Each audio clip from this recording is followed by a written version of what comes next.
नारी शक्ति वंदन अधिनियम महिला आरक्षण बिल निर्णय में नारी विकसित भारत की तैयारी। मतलब एक मोर्चा परिवार का और एक मोर्चा राष्ट्र के प्रति कर्तव्य का। आधी आबादी की पूरी जिम्मेदारी विकसित भारत बनाने की है अब नई तैयारी। मातृशक्ति को आरक्षण देने से हमारे भारत का लोकतंत्र और अधिक जीवंत, मजबूत, सहभागी और समावेशी बनेगा।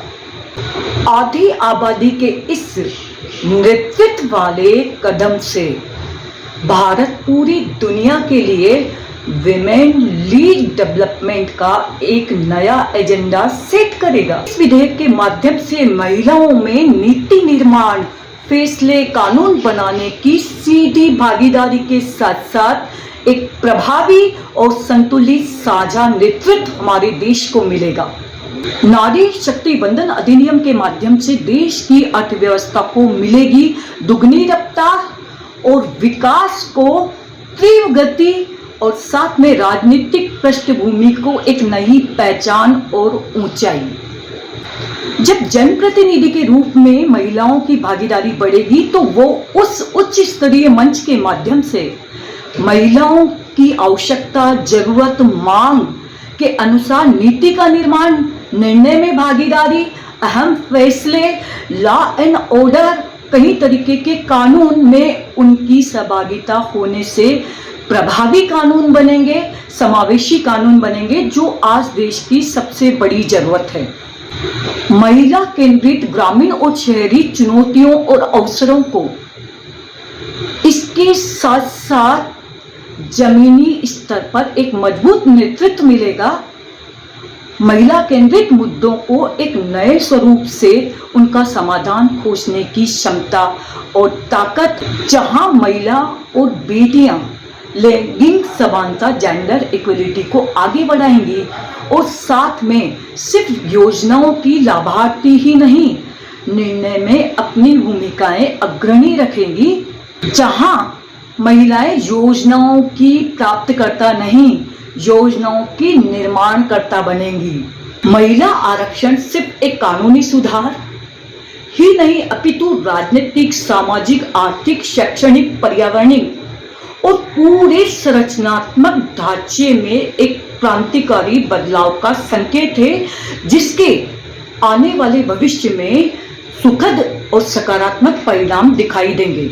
अनेक ऐसी जटिल और कठिन समस्याएं हैं जिनका हल कानून भी नहीं निकाल सकता, वो भावनात्मक दृष्टिकोण से निकल सकती हैं। ऐसे में जब महिलाओं का, मातृशक्ति का प्रतिनिधित्व हमारे लोकतंत्र में मजबूत होगा, भागीदारी बढ़ेगी, तो स्वतः ही अनेक समस्याओं का हल होता चला जाएगा और हम विकसित भारत विजन 2047 की ओर आगे बढ़ेंगे।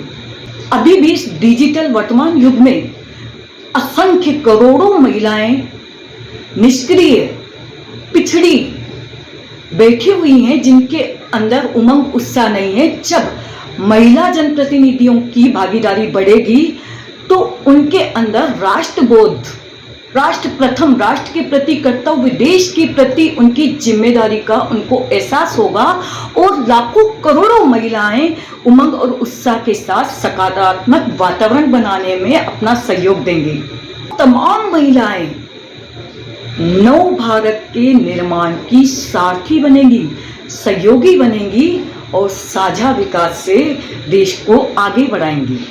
आज वर्तमान युग में भी समय की मांग नारी शक्ति वंदन अधिनियम इसलिए भी जरूरी हो गया क्योंकि हमारी महिलाएं और बेटियां हर एक सेक्टर में परचम लहरा रही हैं और मिसाल कायम कर रही हैं। मतलब घर परिवार भी चलाएंगी तो देश, समाज और राष्ट्र को भी ऊंचा उठाएंगी।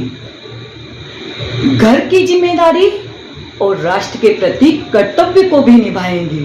पंचायत से पार्लियामेंट तक, घर आंगन से अंतरिक्ष तक, चूल्हे से संसद तक, खेल से सशस्त्र बलों तक, भारतीय ज्ञान कौशल से आधुनिक विज्ञान तक, महिला वोटर की भूमिका से निर्णय लेने वाली नेता तक आधी आबादी का पूरा योगदान, सामर्थ्य, क्षमता और जिम्मेदारी देश के लिए। महिला आरक्षण के कारण ग्राम पंचायतों से लेकर शहरी स्थानीय निकायों तक और वहां से उच्च सदनों तक अपना प्रतिनिधित्व करेगी। नारी शक्ति केवल परिवर्तन की दर्शक मात्र नहीं रहेगी, अपितु एक रोल मॉडल अपनी सॉफ्ट स्किल के माध्यम से नवाचार करके देश को जगमगाएंगी, चमकाएंगी और विकसित भारत बनाने के लिए अपनी सक्रिय भूमिका निभाएगी।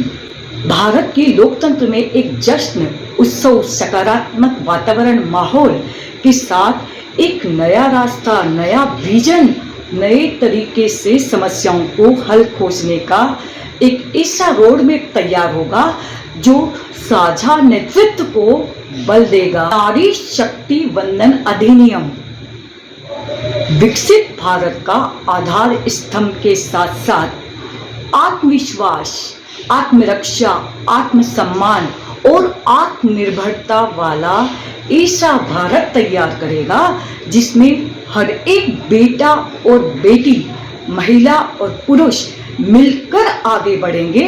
समानता, न्याय, सुचिता, ममता और समता की दुनिया बनेगी। नारी शक्ति वंदन अधिनियम भारत के राजनीतिक और सामाजिक परिदृश्य में एक युगांतकारी, गेम चेंजर, परिवर्तन लाने वाला कानून है जो ग्लोबल लेवल पर